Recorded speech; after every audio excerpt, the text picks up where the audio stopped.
Hello, everyone. Well, as GLaDOS once sang, here we are again. It's always such a pleasure. Once again, in fact, for the last time in this series, my name is Kevin Impellizzeri. My pronouns are he, him, his. You can also call me Doctor. And welcome to This Isn't Pac-Man Anymore, the 1993 moral panic over video games, which has been my 8-part series attempting to answer the question of how did video games get age ratings. If you've been watching since the beginning, thank you. Thank you for taking the time to watch these videos. If you haven't, welcome. We're really glad to have you and glad to see you. And if you've missed episodes in the past, I have a link down in the description below to the entire series. So again, welcome again. Here we are at the last episode. We've made it. We're still here. It is once again Friday. We have survived this long, even if our hair is a little longer and everything, and a little heavier, a little lighter, depending on how you're handling this quarantine. And maybe our livers are a little less intact than they were 8 weeks ago when we started. But either way, we're here. And here's where we've come so far. We've done 7 episodes so far, examining the moral panic over video games in 1993 as a way of addressing this question of how video games end up getting age ratings in the United States. And so we're going to figure out now where we've gone so far. Way back 2 months ago, we asked that question of what is a moral panic, and established the sort of intellectual foundation for what we were going to cover the rest of the series. Then we examined what anxieties over video games were like before 1993 to help us understand why the panic in 1993 was so different. Then, in parts 3 and 4, we examined 2 technological and entertainment fads that were around in the late 1980s and in the 1990s that helped shape anxieties over video games in the early 1990s.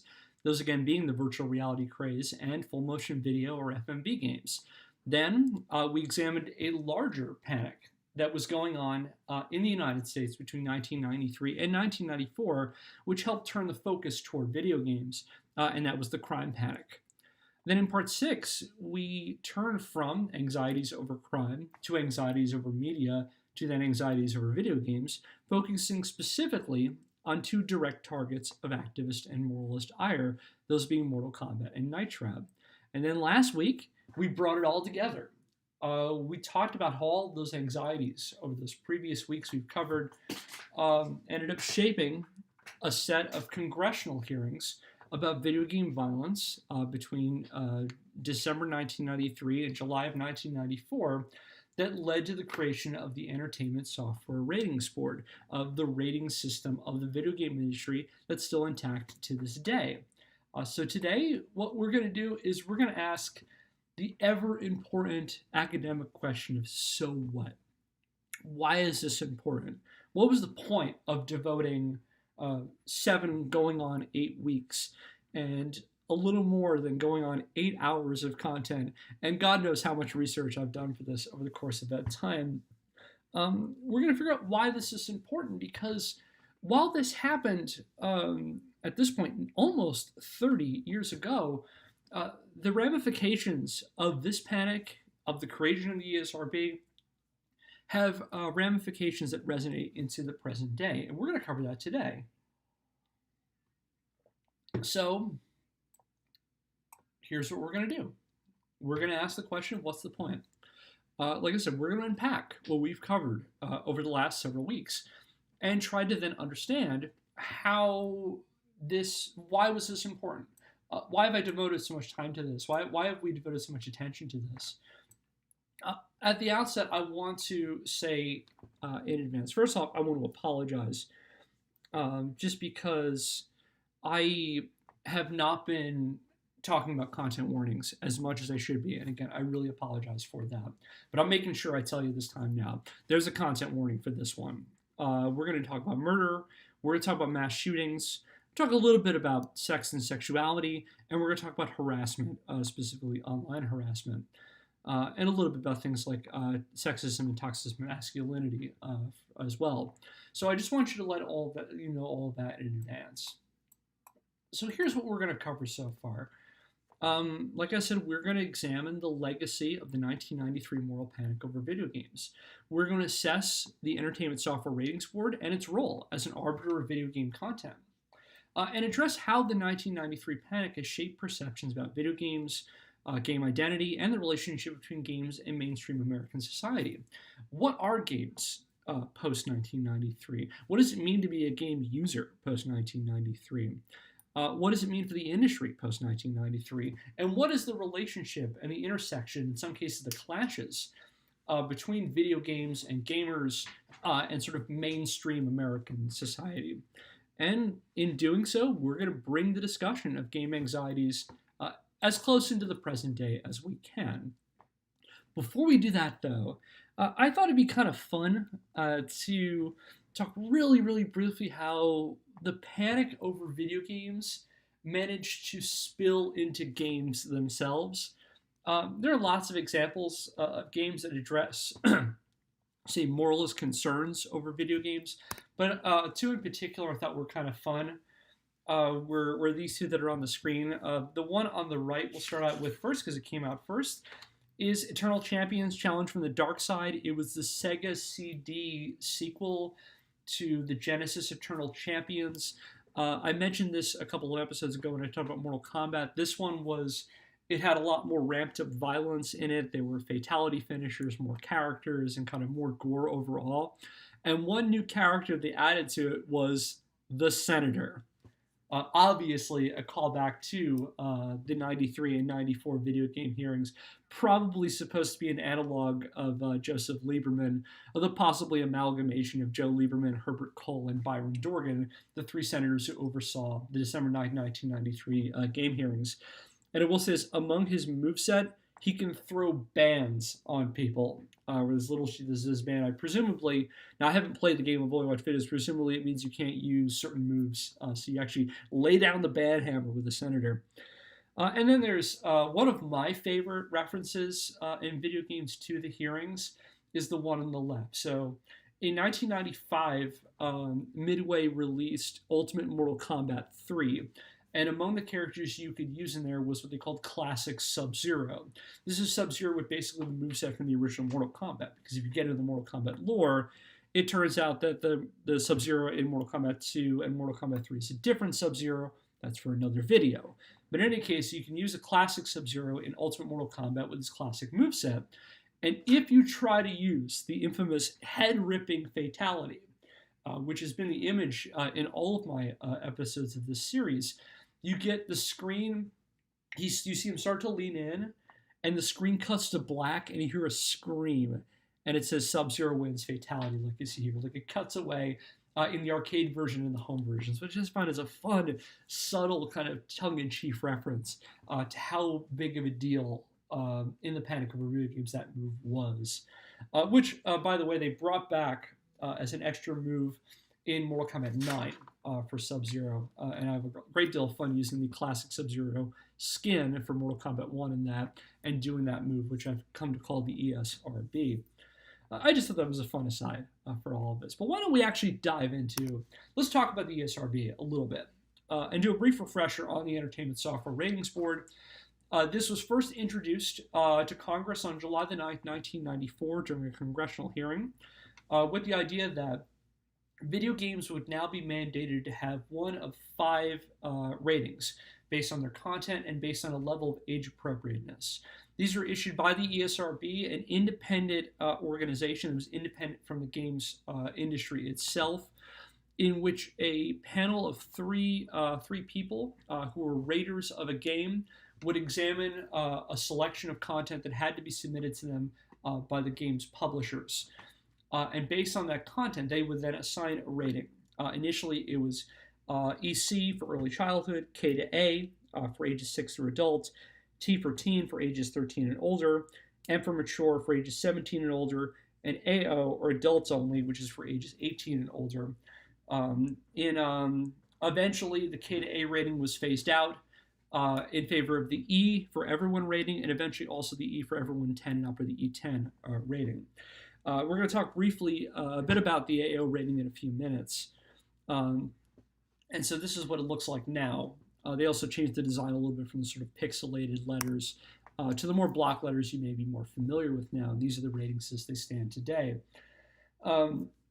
Games had to have both ratings and descriptors, sort of assignment of why a game had a specific rating, with things like mild animated violence, comic mischief, animated blood and gore, mature sexual themes, strong sexual content, profanity, and the like, that would appear both on the game itself and on all associated media and packaging. So here are some examples. It had to appear on cartridges or discs, as we see a K to A rating from the N64 game Wayne Gretzky's 3D Hockey 98. We see it here, the T for Teen rating on the disc for the GameCube copy of Super Smash Bros. Melee. We see it on advertising, such as this magazine advertisement for Grand Theft Auto Vice City. In this case, this ad was put out before the game was released and before it was rated. So as you see, it has the RP or rating pending rating. So kind of a non-rating. Think of like in film previews when they say this film is not yet rated, kind of like that. And you also see it in all packaging.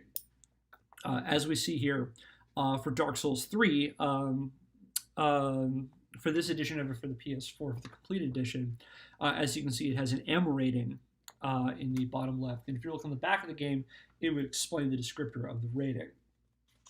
So the idea of this is that they got retailers to sign on to the ESRB, members of the game industry, represented then through the Interactive Digital Software Association, later renamed the Entertainment Software Association, or ESA. And retailers would decide what levels of rated games that they would stock. And retailers such as Toys R Us and Walmart said they would not stock any unrated games after the ESRB was rolled out in late 1994. And many of them have restrictions on the AO rating. Again, we'll talk about that in more detail in a moment. So that's what the ESRB was and still continues to be. What's interesting about the ESRB as a rating system is that it emphasizes a kind of older style of relationship between games and the public vis-a-vis the companies themselves, with the idea that the ESRB is run a lot on responsibility, both parental and retail responsibility, because the rating system is basically out there to map out for parents, these are the levels of age appropriateness for a game. Maybe your child shouldn't get the M-rated game, but that's up for you to decide. It's also, the idea was to kind of make informed purchases, was always the way it was framed, both among the various game manufacturers, as well as writers in the sort of third-party games journalism. And we'll talk about one of those in a moment. And this is actually not too different than what was going on before that. And if you'll recall, way back in episode 2, I talked about a couple of instances where the games industry tried to get ahead of any kind of activist or moralist concerns by emphasizing, again, parental responsibility and parents having a direct relationship between their children and what their children consumed. And as you see, these are two examples of that. The one on the left is a newspaper report from the Greenville, South Carolina News, which mentioned the Konami mom, who was Charlene Robinson, a child psychologist from Chicago, who was hired by Konami to speak on responsible gameplay and active parental involvement in children's entertainment. Konami also offered parents advice on game purchasing decisions and usage in a free pamphlet. And the thing on the right is actually from the instruction book for the NES version of Bonk's Adventure, which was produced by Hudson Soft. And Hudson introduced a pamphlet called 10 Tips for Responsible Play, in which parents could write to Hudson Soft, to the address you see there, and a pamphlet would be sent back to them, guided by then Hudson Soft mascot Master Higgins, who would talk about common sense notions such as reviewing the content of games children ask for, and for parents to be firm in setting boundaries for when children can play them. And this idea of responsible play kind of carries into the ESRB. With, again, the idea is that it is there for parents to then make informed and responsible decisions about what their children should have. So if for some reason they decide that their children is mature enough, their 13-year-old Adrian is responsible enough to take on an M-rated game, then it is up to parents to decide whether or not they're going to buy it for them. And it's also emphasizing retail responsibility as well, because the idea is that there's no legal penalty or ramifications for selling a rated game below its age level. This isn't like it's not mandated in the same way that, say, selling cigarettes to minors or like selling alcohol to them, where they're punishable by fines and things. But it can selling them can make the retailers run afoul of publishers and game distributors. But a lot of this again focuses on this idea of that parents have to decide what is right for their children, and then also retailers have to decide what's right for their stores and whether or not they're going to stock specific games and how strictly they're able to enforce the ESRB. That being said, when the ESRB was rolled out, it got vouched by major retailers like Toys R Us and Walmart. And that is all to say that the ESRB doesn't restrict content per se. It does measure content based on, again, that scale I talked about, those letter ratings. And it only restricts youth access up to the point of sale. So once the game is purchased, the ESRB really doesn't have a role in that anymore, and game developers don't have a role in that anymore. It's already in a person's house. And as I said, it can only act as a barrier for the initial purchase of a game. So an unsuspecting parent or an older sibling could buy an M-rated game from an underage player in accordance with the ratings, or the child that could play that once the game is available at the home. There's nothing that says who's going to be playing this when they get home. And I will say that it's I think it was kind of slow in implementation as well, and I can only say this from a very, very personal experience. So I'm going to show you. This is Mortal Kombat 3 for the Sega Genesis. It came out, Mortal Kombat 3 came out in 1995, with a home version rolled out by 1996 for all the major systems at the time. Sega Genesis, Super Nintendo, there was one for the Sega Saturn, and there was one for the PlayStation 1. This one is pretty special to me because I bought this in 1996 on my 12th birthday. I went by myself into a store. My godfather had given me money and basically just sent me to Toys R Us and said, go nuts. I know I'm showing my privilege for all that, but I went, and the first thing I did is I went to the game section of Toys R Us, and I picked up this very copy of Mortal Kombat 3. I went by myself as a 12-year-old boy holding, as you can see, an M for mature, 17-plus rated game, and put my money down, and they let me buy it. And I walked out of there with this M-rated game. Now, I can't say whether or not that says a lot about the specific Toys R Us where I am, or is something that was going on in other stores. I can't make that kind of statement, but I thought it was interesting to point out that in some cases it wasn't always as ironclad as it was seen, even though it did enough to appease legislatures from trying to get involved with that, although we'll talk about that in a minute. And again, this idea of access becomes an important thing. And I mentioned this cartoon last week when we talked about the hearings and the response to them. This is from the May 1994 issue of GamePro magazine, in which the editors of that emphasized the idea of responsibility. Maybe a child and someone under 17 shouldn't get a mature game. With a quotation going with this thing here, it says, if you're under 17, there may be some games you can't buy or rent.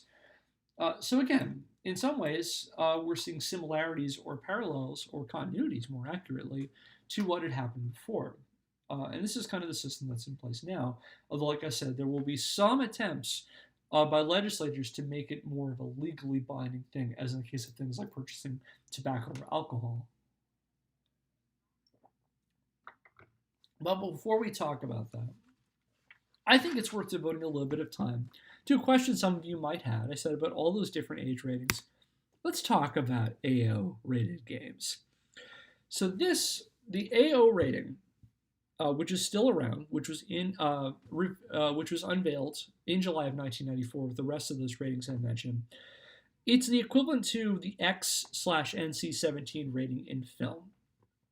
This was specifically targeted for games that had content related to M-rated games, such as mature sexual themes, profanity, realistic blood and gore, in addition to things like violent content, sexual themes, profanity, gambling, um, and those were kinds of things that were supposed to dictate it. In practice, it's mostly focused on sexual content, and the AO rating is fascinating because the AO is basically designed as a financial check on video game content.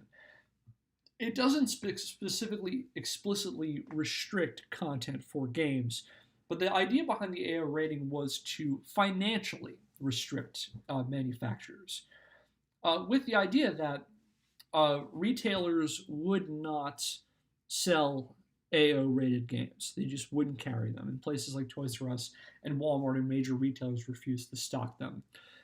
That's the case today.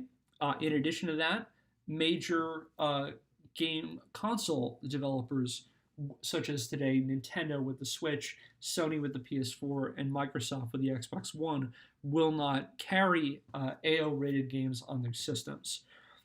And so the idea is that it's a kind of a poison pill for any game company because it significantly limits their audience. And if you're a big manufacturer like, say, Activision or Electronic Arts, where you're making big budget AAA titles, there's no incentive to make an AO rated game because you're going to significantly restrict your market, and you're going to significantly restrict your sales, and then significantly restrict your return on investment. And the constant conversation we hear today about game developers is that the cost of production is going up and up and up, and they need to keep up with that. There's really little incentive to make an AO game. As a result of that, the ESRB, despite being around since 1994, has issued fewer than 30 AO rated games in its entire history. In fact, if you go on the ESRB website now and search for AO games, it only lists 27 titles. Those 27 titles are primarily, predominantly for depictions of sexual content and sexuality in gaming, with such games that are AO rated on the ESRB's website bearing such titles as Seduce Me, Playboy The Mansion, Private Party, Singles, and Critical Point, described by Giant Bomb, this one here, as an adult visual novel where you play as a male communications officer trying to solve a case of sabotage on a moon base populated entirely by women. And this one I mentioned as well because this is The Joy of Sex for CDI. This is actually a European version of it. I could not find an image of an American version or a North American version. But this was the first title to ever receive an AO rating. Like I said, sexuality is predominantly the reason games have gotten AO. And things like visual novel games or games that depict excess nudity, specifically female nudity. On very, very rare occasions, there have been instances of AO being given out for violence, such as this one here. This is Thrill Kill. Thrill Kill bears the dishonorable distinction, I suppose, of being the first game to ever receive an AO rating from the ESRB specifically based on violence. This was a game that was in development by Paradox Entertainment. And initially, the developers wanted to make a transgressive, over-the-top game that got the AO rating, which they were doing when they were going to have it published by Virgin Interactive. However, not too long after the game got the AO rating, Virgin Interactive's properties, including Thrill Kill, were bought by Electronic Arts, and EA decided to scrap the project prior to its release. Although, if you're really curious about Thrill Kill, there are versions of it that leaked online because it was basically done. When it was the decision was made by EA to pull the plug on it. Some games that have been received this, specifically again towards violence, have retooled games and made them so they get down to an M rating. One good example of that is Manhunt 2, which initially received an AO rating. And in fact, the PC version has an AO rating. It's like the unrated version.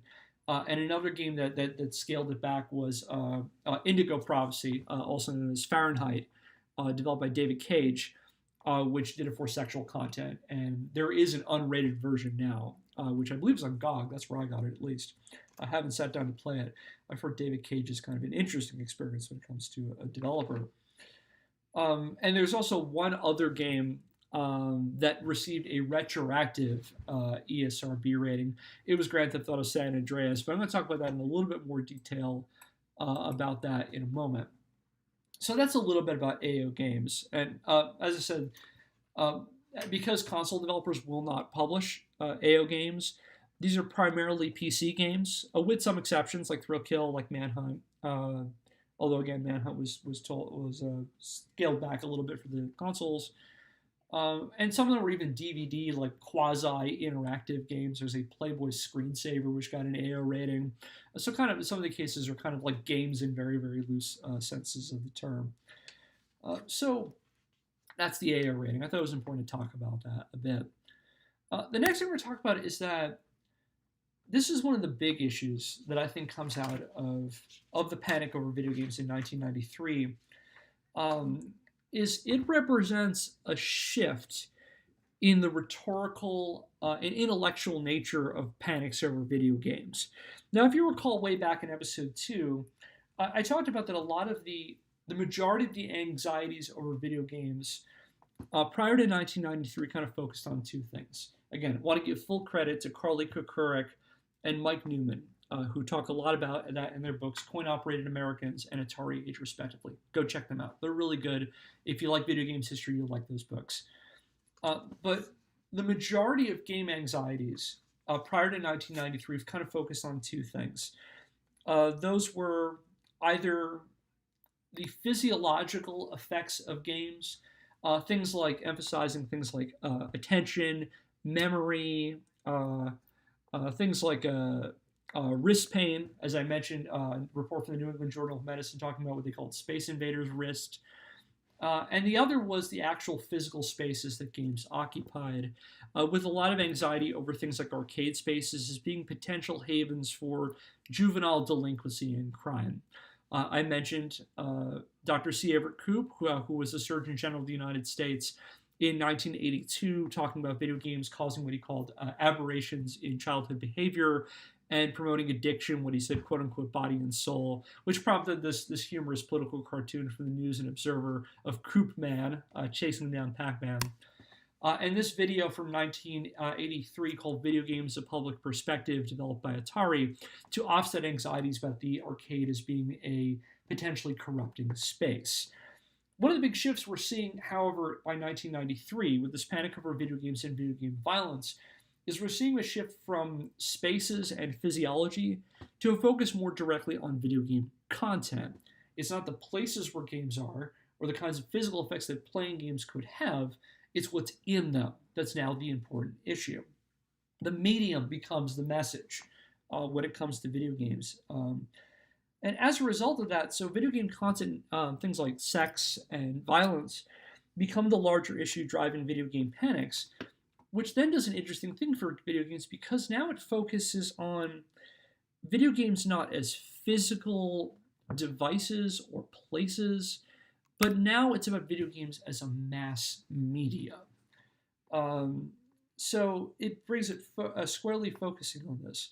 So the need not so much to regulate where games are, but regulate what's in games, such as depictions of sex, sexuality, and depictions of violence. Which then brings us to something we talked about, these concerns about desensitization and replication, which we'll talk about in a moment. Because this focus on mass media now turns video games into a national issue as opposed to a local one. Because what I mean by that is, so when the anxiety is over, for example, the spaces that games occupy, the majority of responses to that in the 1980s were regulating at the local level. Local ordinances that maybe ban the number of minors who can be in arcade spaces at a certain time, setting curfews, banning minors from being there during being in arcade spaces or places where coin-operated games are during school hours, putting restrictions on the number that can be there, requiring maybe they need to be accompanied by an adult. These are all, or even restricting the amount of arcade machines that could be in a given place or a given zone. Those are all local ordinances. Those are all locally mandated things. However, when we get to the concern about video games as a mass media and talking about regulating content, now we're talking about something that's more mandated at a federal level. This is a national issue. And concerns over video games and whether or not they're rated or should be then became federal legislation, and the ESRB is created in response to the Video Game Ratings Act as an example of that.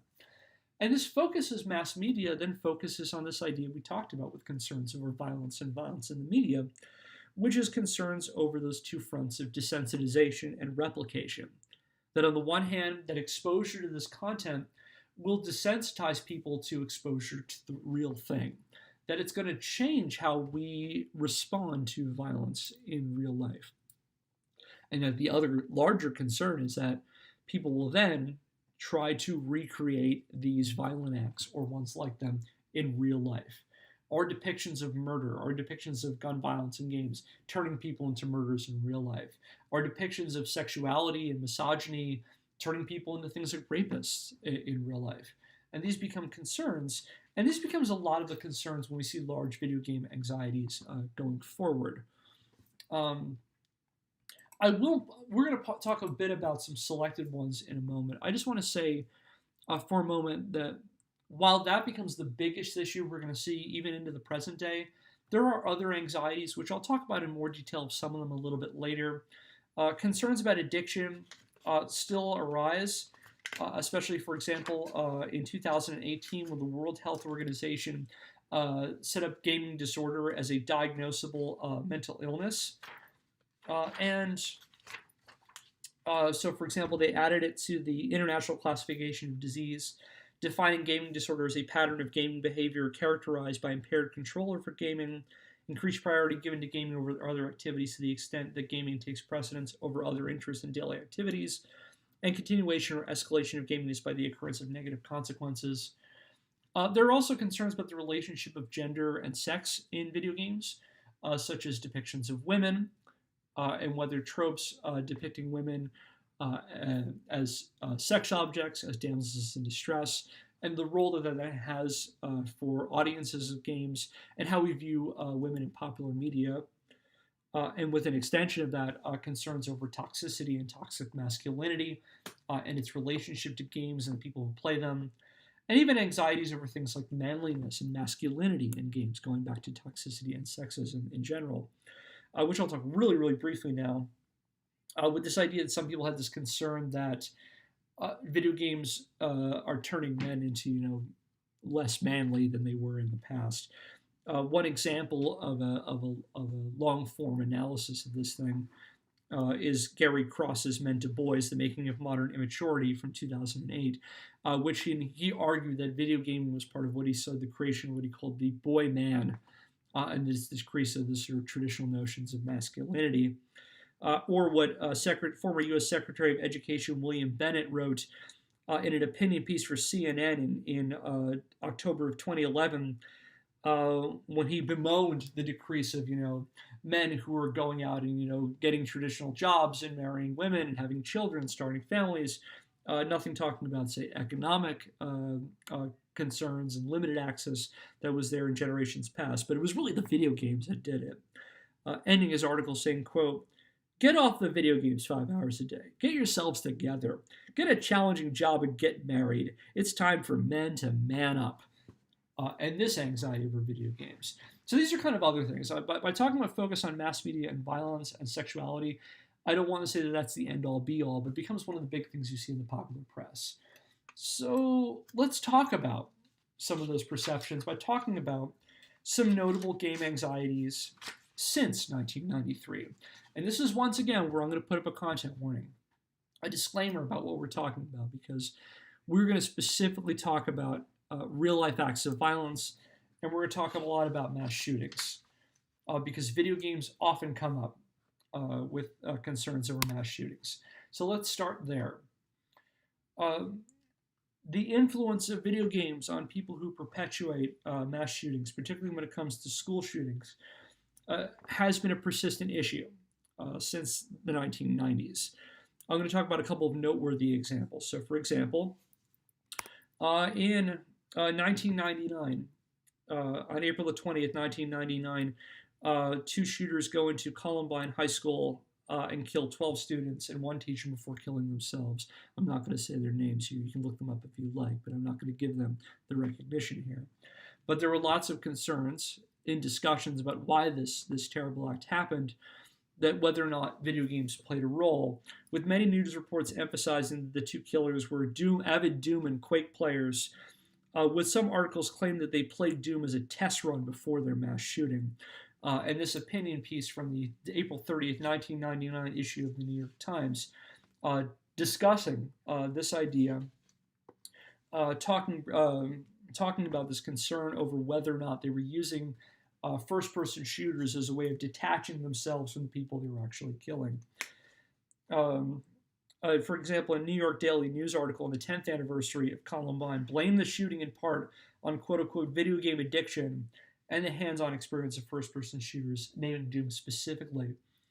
We're going to jump ahead to 2012, because on December 14, 2012, there was a mass shooting at Sandy Hook Elementary School in Connecticut, in which the gunman killed 26 people and then himself, after which Wayne LaPierre, head of the National Rifle Association, the largest and most influential lobbying organization for the gun lobby, hosted a press conference blaming the shooting on video game violence, in an instance of what I would say is the pot calling the kettle black. He said, quote, "There exists in this country, sadly, a callous, corrupt, and corrupting shadow industry that sells and sows violence against its own people." Dramatic pause. This isn't guns he's talking about. He says, quote, "Through vicious, violent video games with names like Bulletstorm, Grand Theft Auto, Mortal Kombat, and Splatterhouse." And here's one. It's called Kindergarten Killers. It's been online for 10 years. How come my research staff can find it and all yours couldn't, or didn't want anybody to know you found it? Or maybe it's possibly that no one had heard of Kindergarten Killers before Wayne LaPierre dug into the dark recesses of Newgrounds and found this very obscure Newgrounds game from 2002, which had been pulled from the website in January of 2012. So bully for him for finding a copy of this game, which no one would say is a representative of the entire video game medium. But I find interesting is that in digging up this obscure game, LaPierre is also attempting to create another ultimate folk devil in the vein of Night Trap, a game where access to it helps moral entrepreneurs shape the narrative to see fit. Although there was a lot more pushback this time with people seeing through, focusing on this obscure game that no one had really heard of until then.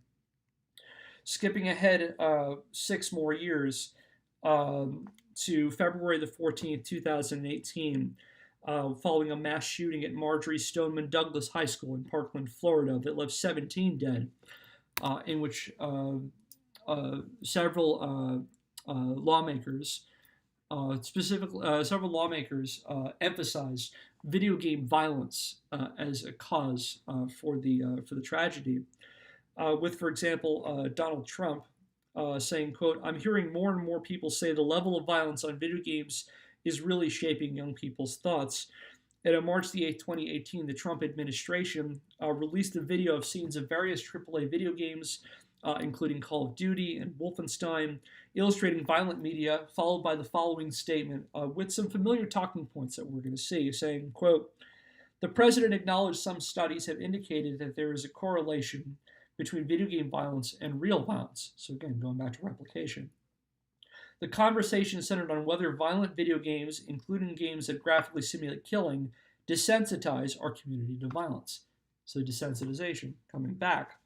And let's skip ahead to one more instance. This, not even a year ago, following 2 mass shootings in August of 2019 in El Paso, Texas, and Dayton, Ohio, that left a total of 33 dead, including one of the shooters.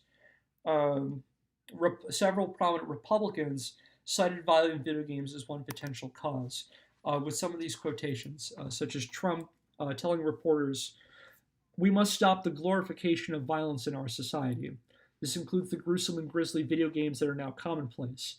It is too easy today for troubled youth to surround themselves with a culture that celebrates violence. We must stop or substantially reduce this." Compare what he said in August of 2019 to what Herbert Cole said at the December 9, 1993 hearing on video game violence, when he said, quote, "We need to make every effort to reduce this culture of carnage, and we need to make that effort now, because with interactive technology and virtual reality, these games are going to be more sophisticated and persuasive. So, in some ways, many of the same arguments that were brought up in 1993 persist into the present day. And another one, prominent Republican, Texas Lieutenant Governor Dan Patrick told Fox and Friends, he said, quote, "How long are we going to ignore the federal level where they can do something in particular about the video game industry? What's changed in this country? We've always had guns, we've always had evil, but what has changed since we've had this rash of shooting? And I see a video game industry that teaches young people to kill." And House Minority Leader, Republican Kevin McCarthy of California, also said, quote, "The idea of these video games that dehumanize individuals to have a game of shooting individuals and others. I've always felt that as a problem for future generations and others. When you look at these photos of how it took place, referring to the shootings, you can see the actions within video games." And so in many cases, this conversation about desensitization and replication continues into present conversations, and less about the spaces in which games occupy. Let's briefly mention some other anxieties over video games, starting out with Carmageddon. Carmageddon was released in the late 1990s by Stainless Games. Think of Death Race, but with a decent budget, where you're basically driving around and earning points by running over pedestrians. And then there's the Postal series, developed by Running with Scissors, initially released in 1997. The first game was basically designed as a game where you play out a mass murder. You go through various levels and you kill people. That's basically it. And Postal has been a common topic of activist conversation going on into the early 2000s, with the first two Postal games in particular. In fact, from a Joseph Lieberman, who we heard about a while ago, as the person who headed the hearings on video game violence in 1993, came back to denounce both Postal and Carmageddon, saying in November of 1997, he said, "Some games for children contain ever more graphic, gruesome, and grotesque products." Saying about these games, "This is sick stuff, and sadly, it sells." Again, emphasizing Carmageddon and Postal in particular. And now let's talk about another game that attracted some controversy. Many of you have probably heard about this one. So Grand Theft Auto San Andreas, I'm talking about the famous hot coffee incident. So this comes from a scrapped minigame from GTA San Andreas that was left in the game's code, in which scenes where the character CJ goes and meets women, that he would go and have sex with them. In the main game, it just cuts away as he goes into the house. You may hear some noises and things when he comes out. But at one point, there was actually a design of an actual physical game you could play during the sex scenes, which was removed from the games. However, hackers found it and were able to access it through modding in June of 2005. And eventually it was discovered it was also left over in the PS2 and Xbox versions. And this triggered a huge controversy.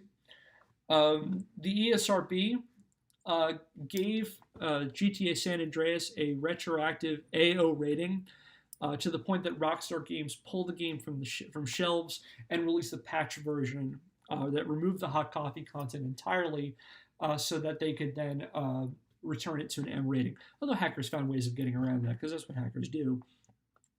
And in fact, the controversy over hot coffee got lawmakers involved again. And on December 16, 2005, Hillary Clinton, then a U.S. Senator from New York, introduced the Family Entertainment Protection Act, which was a bill that called for a federally mandated enforcement of the ESRB, making it officially illegal for retailers to sell M or AO rating games to minors under penalties of fines. And it also gave the Federal Trade Commission the power to investigate whether video game companies were deliberately misrepresenting their content to gain lower age ratings under false pretenses. And among its co-sponsors was, dramatic pause, Senator Joseph Lieberman of Connecticut. This one ended up not going very far. It ended up dying in committee. But the fact that this concern over sexuality and acting out, in this case sexual acts, which was an anxiety going back to even the days of virtual reality, that this now continues to be in games, and that it's focused on content. And, brief pause. No conversation about video game violence and anxieties over video game content is complete without a mention of this gentleman right over here. Former, now disbarred Florida lawyer Jack Thompson. Jack Thompson was an ardent critic of video game content, specifically video game violence, throughout the 1990s and 2000s. He also comes up every now and then. He was a pundit after the Sandy Hook shootings, for example, and went as a talking head on some news places talking about this. Jack Thompson has been, his ardent argument is that video games such as Grand Theft Auto, such as Doom, such as Quake, such as Postal, are training people to be murderers. What he called murder simulators. The term that he would talk about was murder simulators, and that people are actively training and practicing, and that the games themselves are physically warping a person's mind to the point that they are now murderers. That otherwise normal people are now becoming murderers. And he has taken this up as his cause and has tried to fire back at the games industry and the entertainment industry at large through litigation, as far as lawyer powers go. In April 1999, Thompson filed a lawsuit against id Software, the makers and distributors, as well as the makers and distributors of the movies Natural Born Killers and The Basketball Diaries, as well as two pornography websites for $130 million, asserting they were responsible for a December 1st, 1997 shooting in West Paducah, Kentucky, that left 3 students dead and 5 others wounded. According to Thompson, who filed it on behalf of the families of the victims, he said, quote, "We intend to hurt Hollywood. We intend to hurt the video game industry. We intend to hurt the sex porn sites." This was not the last time we heard from Jack Thompson. On June the 7th, 2003, there was a shooting in Fayette, Alabama. And in March of 2005, again, representing the victims in this case, Jack Thompson filed a civil suit against GameStop, Sony, Take-Two Interactive, Walmart, and the person who perpetrated the shooting, arguing that long play sessions of GTA Vice City inspired him to commit the crime. On a 60 Minutes segment from March the 4th, 2005, Thompson told 60 Minutes that GTA Vice City was a quote-unquote murder simulator and primarily a cop-killing game, and that it conditioned the killer to then commit these acts, saying what they're saying is they were in effect trained to do so, and when trying to do what he did, he was given a murder simulator. The video game industry gave him a cranial menu that popped up in the blink of an eye in that police station where the act happened. And he said, and that menu offered him the split-second decision to kill the officers, shoot them in the head, flee in a police car, just as the game itself trained them to do. Both cases were eventually dismissed. And I will say one last anecdote about Jack Thompson, that in 2005, the same time when all of this is going on in his court case, he issued what he called an open letter that was a quote-unquote modest video game proposal, in which he offered a $10,000 donation to the charity of the choice of then head of Take-Two Interactive, the makers, the publishers of Grand Theft Auto, Paul Eibeller, my apologies for mispronunciation, commissioning a game that had to go on very specific specifications that Thompson mapped out in this modest proposal. I'll try to give you the short version. His pitch involved a father named Osaka Kim, who goes by OK, a father whose son is murdered by a gamer, and then OK swears revenge. And over the course of the game, OK tracks down and murders the head of a game company, who was designed to be a stand-in for Eibeller at Take-Two Interactive. That then he goes to the lawyers who defended video games, then goes out to people who would go to video arcades and people who run video arcades and murder them, then go to retailers and murder them, and then finally go to the Electronic Entertainment Expo and murder game developers and journalists and things there. This was a real thing that Jack Thompson pitched, saying at the end of it, quote, "How about it, video game industry? I've got the check and you got the tech. It's all fantasy, right? No harm can come from such a game, right? Go ahead, video game moguls, target yourselves as you target others. I dare you." And eventually a couple of indie developers came together and made games that fit the specifications that Thompson had, but he ultimately said that they were not mainstream game producers, that they were just kind of people who did this. He also said that Eibler didn't specify a charity because he's probably not really paying attention to this guy.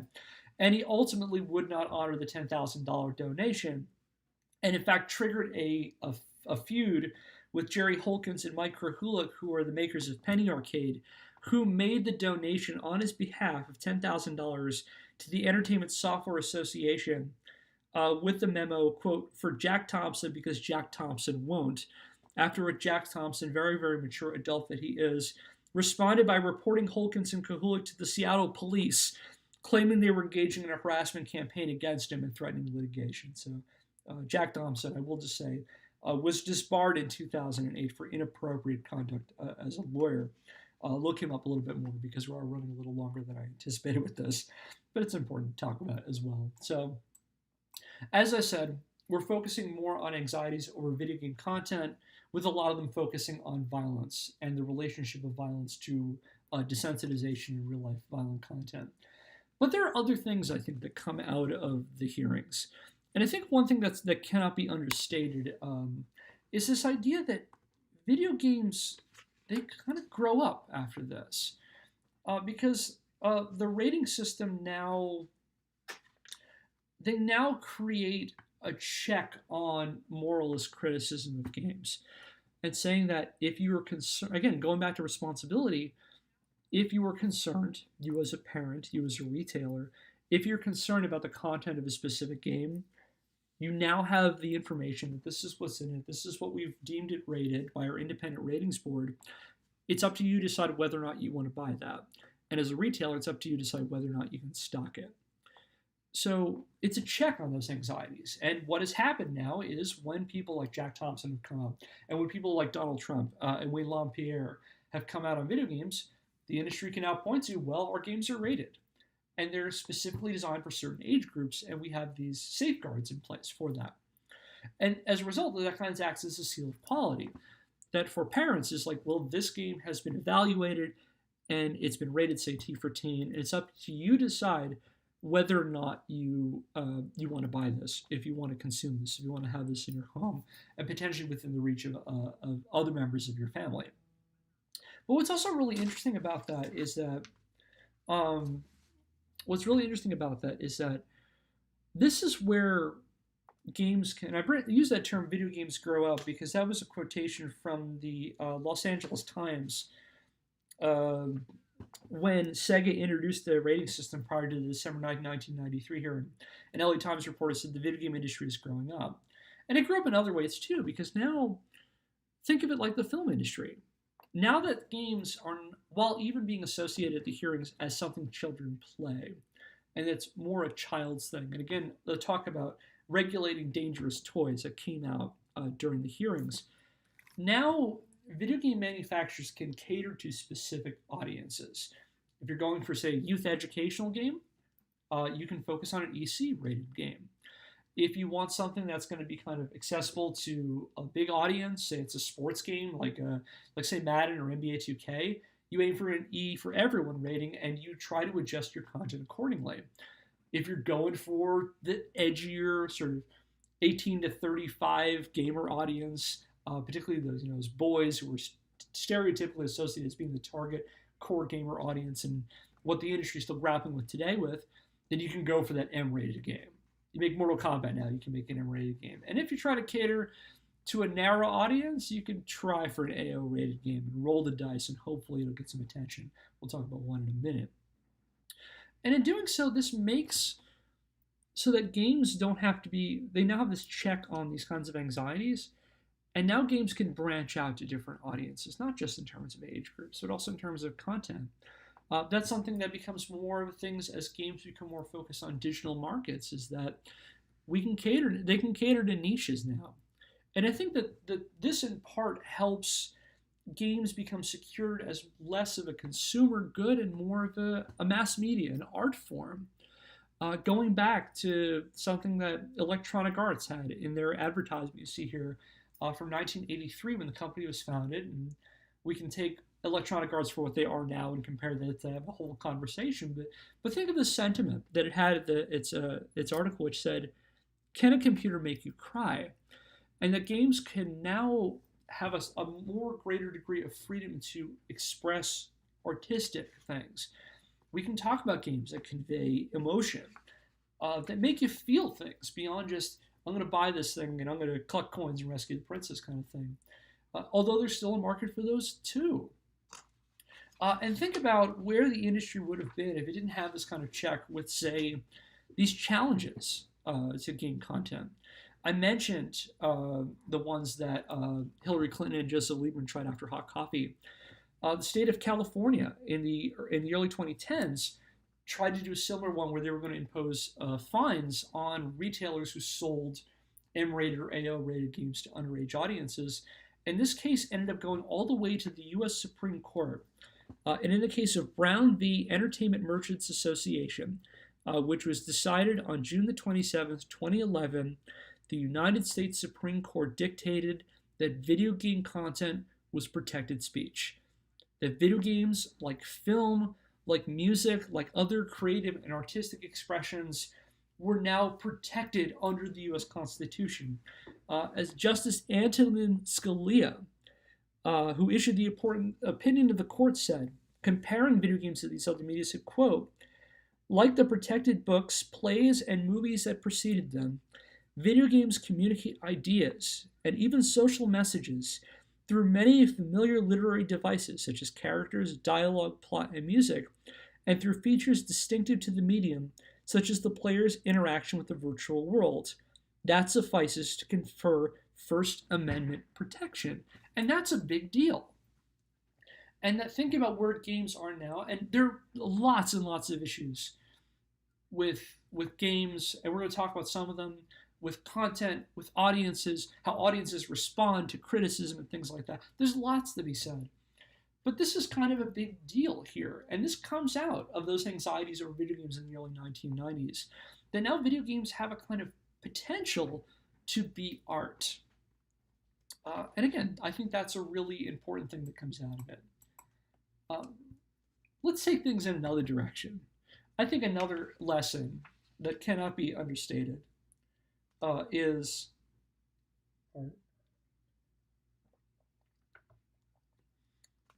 that there's an ironclad rule about advertising. And I tell you, my super strong background in advertising with my 10 years, I wrote my history dissertation. But you don't need to be a marketing genius to understand what I think is the first rule of video game advertising, which is controversy sells. If you can shock people, and if you can convey some kind of challenge or pushback to the established social and moral order, you yourself, as a producer of a game, may trigger a moralist backlash. And one thing that moralist backlashes do is they put a lot of attention on your game. Small or large, you are now part of a public conversation. And it can't be overstated that there are lots of games that are beneficiaries of things like that. Let's go back to our first episode. In a conversation about Death Race. Produced by Exidy, it initially had a very limited run. It wasn't designed to sell a whole lot. However, it was the beneficiary of some backlash, including a segment in 60 Minutes in 1976, which, as several video game historians has observed, including Carly Kokorek, who has a great full chapter on Nunnerbuck coin-operated Americans, that the makers of Death Race attributed that to higher sales.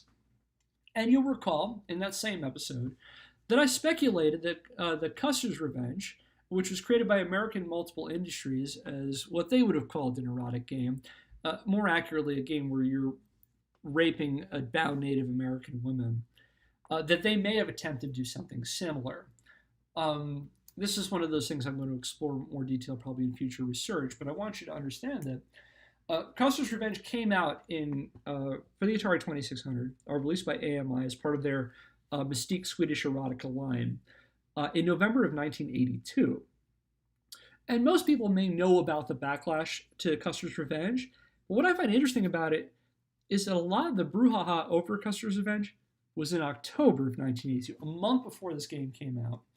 And so I don't have a lot of evidence of this, but I have a hypothesis, which is that the makers of Custer's Revenge leaked information about this game to the press in order to trigger a backlash for a lot of free advertising. This was a game that was never going to have a huge reach. It was always a niche game.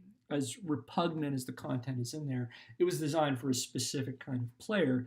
And even AMI argued something to that effect, in addition to other really cringe-worthy arguments they made about Custer's Revenge.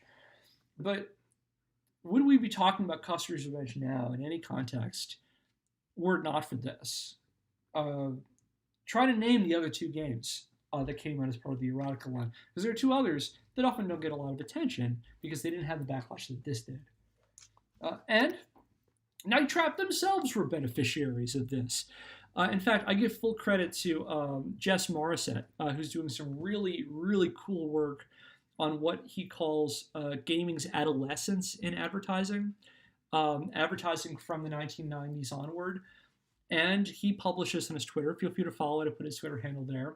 Night Trap, for the 1995 PC version, published this advertisement, deliberately designed to look like an American flag, again, referring to its controversy. And this is what the content, I know it's kind of small to see here, where they're leading into the controversy, saying, quote, "Some members of Congress tried to ban Night Trap for being sexist and offensive to women. Hey, they ought to know. It seems that not everyone is enthusiastic about the radical action of Night Trap, but chances are, if you don't wear a navy blue suit and bifocals, you will be. After all, you'll be helping Dana Plato, the Dana Plato, rescue a house full of teenagers from a bunch of sickoid vampires who do indescribably disgusting things to their victims. And it's not an easy mission, and your mistakes can prove quite ugly. See for yourself." And so they start leaning into the controversy, because then what does Night Trap get to be? As I mentioned last week, Night Trap becomes kind of the ultimate folk devil. They're the epitome of all of the anxieties of moralist crusaders against video games at the time. Concerns about games targeting an older audience than children, depictions of sexuality, the realism attributed to things like virtual reality and FMV games. It has all of that. But now the makers of Night Trap can then turn around and say that now this is the game that Congress says you can't play. This is a game that was so extreme, so violent, it was banned. Don't you want to play that now? That's what they're emphasizing. In fact, these are some quotes that come from this advertisement. Also bundled in a documentary short called Dangerous Games, in which the makers of Night Trap and Digital Pictures talk about the making of Night Trap and the controversy around it. And this is something Tom Zito, who is the head of Digital Pictures, he said to Nintendo of America President Howard Lincoln, he said, "Howard, I owe all the sales of Night Trap to you."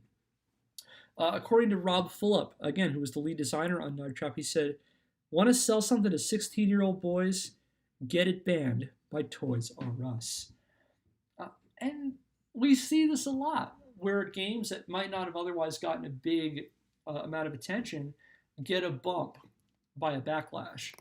Here's a relatively more recent example, although it happened about 9 years ago now. Wow. Who remembers Bulletstorm by Epic Games?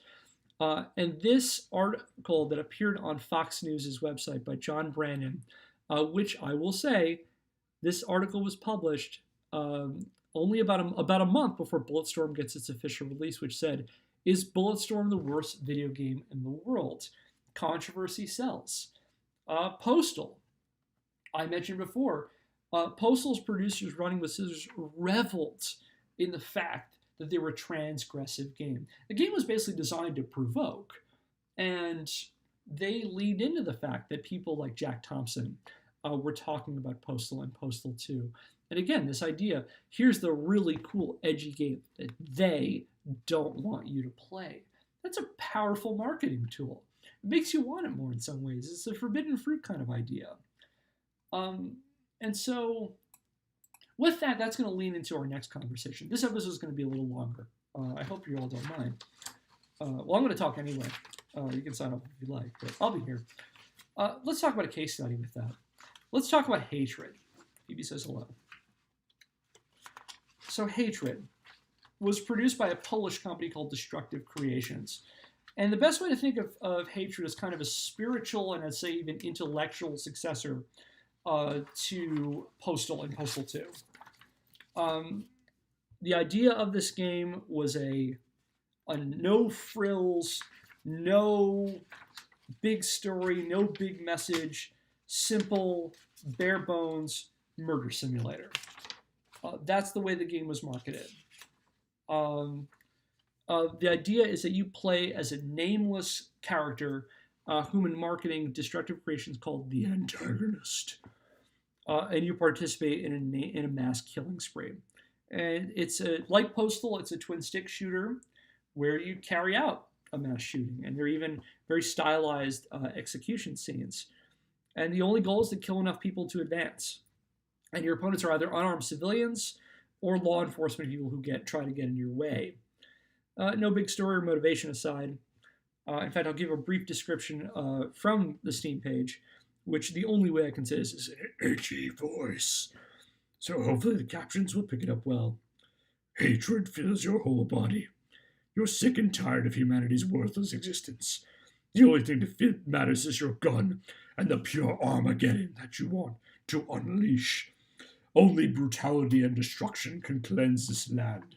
Only a killing spree will make you die spectacularly and go to hell. Hatred.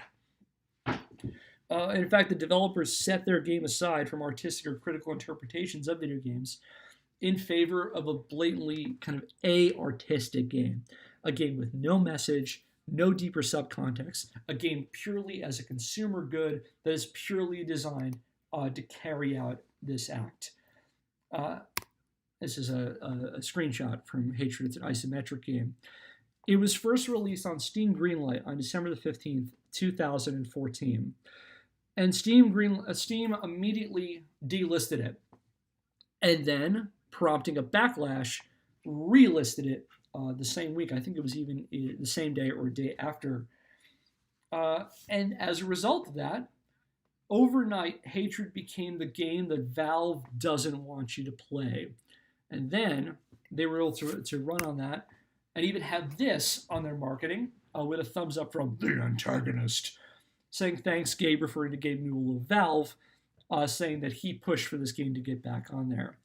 A month later, the Entertainment Software Ratings Board issued Hatred an AO rating. This made it the third game ever to get an AO rating based on violence. The first being Thrill Kill, which was unreleased for the PS1. The second was Manhunt 2, which eventually got a toned-down version for an M rating. And then there was Hatred. And as a result, between the delisting on Steam Greenlight and the AO rating by the ESRB, this game got a ton of press. And for a little while was number one on Steam Greenlight as a result of it. I think this is a game like Night Trap that, were it not for the controversy, this would have just gone under the radar and not really been considered particularly remarkable. Reviews are kind of mixed. Apparently one of the consensus is that the gameplay gets pretty old pretty quickly. And that, I mean, it is exactly what it shows that it is. But what I think is interesting about, in fact, here's the reception of it critically was kind of lukewarm. What I love this, one of my favorite comments on Hatred is this from a review from GameSpot, which said, quote, Hatred is too repetitive to be exciting, too dumb to be frightening, too basic for you to feel accomplished at its end, too dour to be violently cathartic, too self-serious to engender ironic amusement, and yet still too childish to matter. Like I said, like Night Trap, I think if there wasn't a controversy, this game kind of would have passed under the radar. But it does raise an interesting question about the future of the ESRB, the future of ratings, and what this means in a digital environment. So, like I said at the outset, the AO rating was designed to financially disincentivize content in games. as opposed to a strict content restriction on games. Uh, and that works when retailers, like I said, would not, physical brick and mortar retailers would not carry AO rated products. And game publishers or game console manufacturers like Nintendo, like Sony, and like Microsoft won't list AO rated games. However, and that means a lot for a big publisher or even a middling publisher. People like Activision and Electronic Arts have an incentive to put their games out to as wide and broad an audience as they can. But what does it mean for, say, a small development firm? Say one that it doesn't have a big budget, is not working with a major publisher, like they're doing it on their own, who are kind of trying to navigate an increasingly crowded market of increasingly diverse games for different audiences. And how do you stand out in that? Well, one way to be is to be an AO rated game, to be a game that was rated so extreme that the ESRB and then other companies say you can't have it. Although what's interesting about that is that in last April, on April the 11th of this year, Destructive Creations announced on Twitter that a port for Nintendo Switch is in the works. We'll see about that, but maybe coming soon to the Switch. But what's to stop more games from trying to trigger a controversy in the interest of free publicity and trying to stay in the public eye? And for them, with a broader digital marketplace where small developers can garner publicity and sales through viral attention, for some developers, the prospect of receiving an AO rating to boost press attention and potentially sales is much more attractive than it had ever been. In an era before digital-based distribution, you're not going to see a game like Hatred, or at least it's not going to get a massive exposure. It's going to be maybe something you see passed around by people who trade in discs, or it might be at some indie software store, but no major retailer is going to get it. So as a result, it's not going to get a lot of sales in the first place. But if we now have an opportunity where it could, and could this incentivize some really small developers to kind of troll the ESRB and use it as a way of gaining more attention and more sales? On the subject of edginess, let's go to our next topic here. One other thing that I think comes out of the years after the creation of the ESRB is you're seeing not just controversy sells, but edginess does too. And this emphasis that video games they're hip, they're fun, they're what legislators don't want you to have.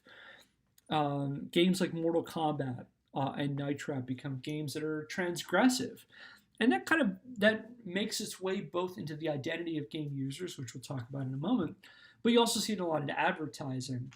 Again, I refer back to the great work of Jess Morissette at Decaf Jedi on Twitter, who's talking a lot about what he calls video game advertising as adolescence, and this emphasis on edginess and extremeness, and this appeal to a specific type of audience, of a kind of games as a sort of transgressive subculture, something that we do that those normies out there don't understand. And so you're seeing a lot more in-your-face advertising, and you can see these here. The one on the right, the famous John Romero ad for Daikatana, and the one on the left from the 2011 Dead Space 2, which was a series of ads that EA ran, Visceral Games ran, called Your Mom Hates Dead Space 2, in which they showed older women, showed them footage of Dead Space and then filmed their horrified reactions to it. So it's like, play the game your mom hates, and leaning into this edginess. And so the idea that video games are transgressive, they're cool. They're part not just of that, but also this transition to that older audience that was happening with Sega, with FMV games, and more of kind of this hipper audience.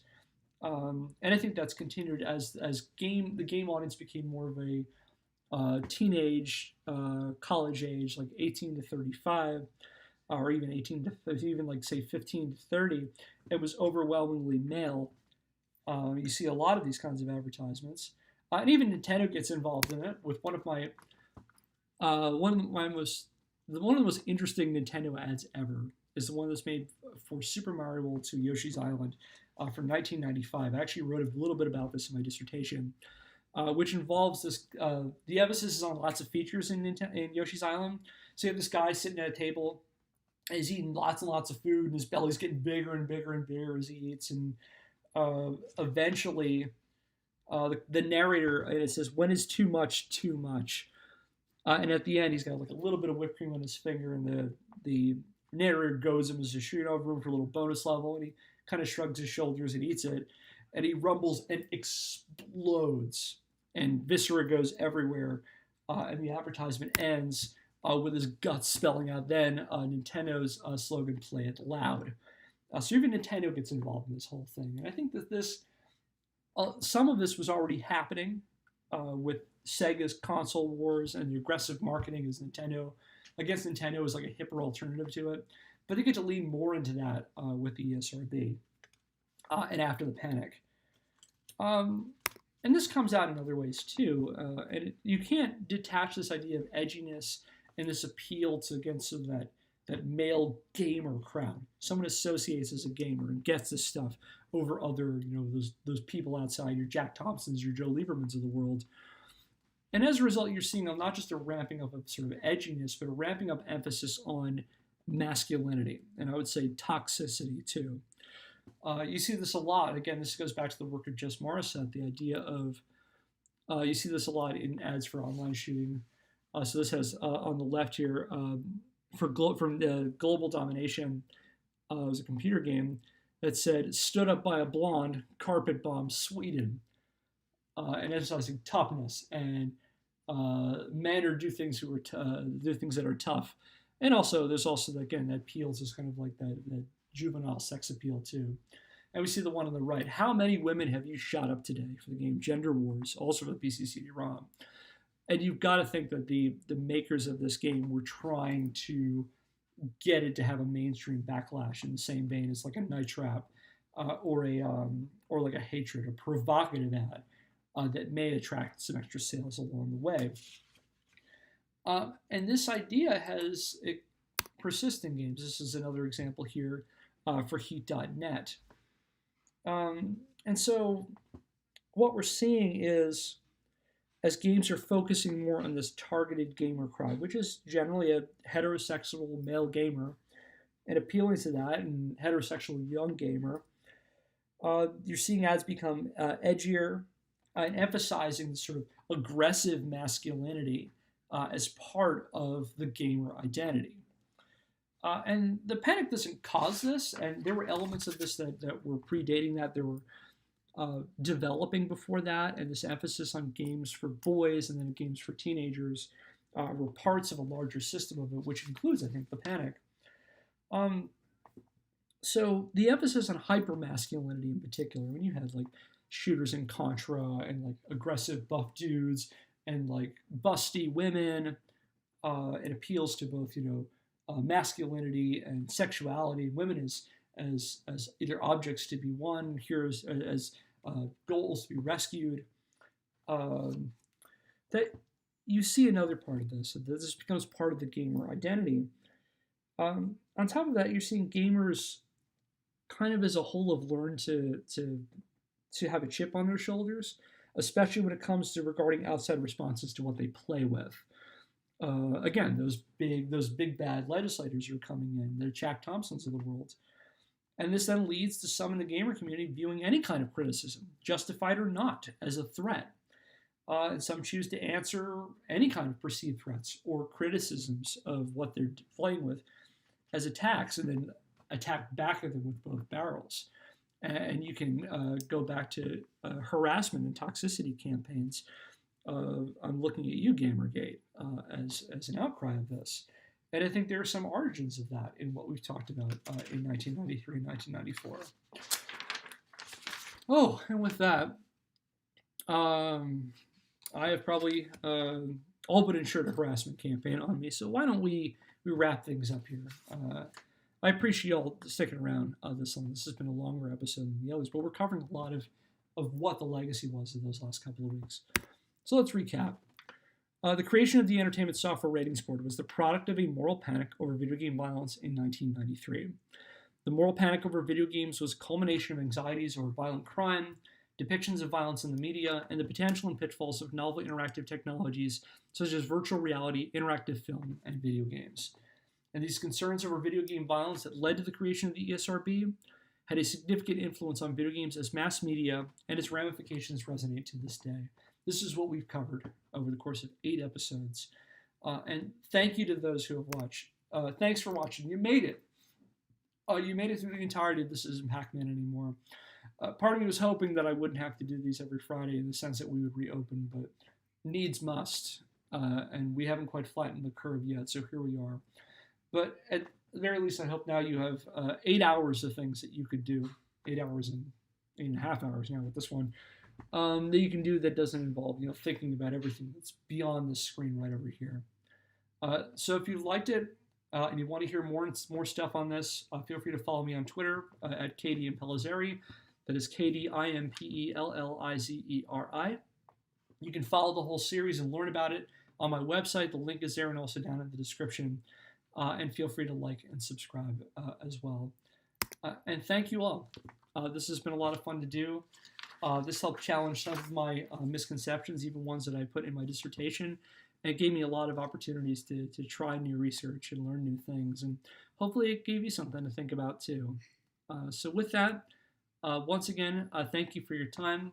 Stay safe. And as someone who I respect says, stay socially distant, but spiritually close. Take care, everybody.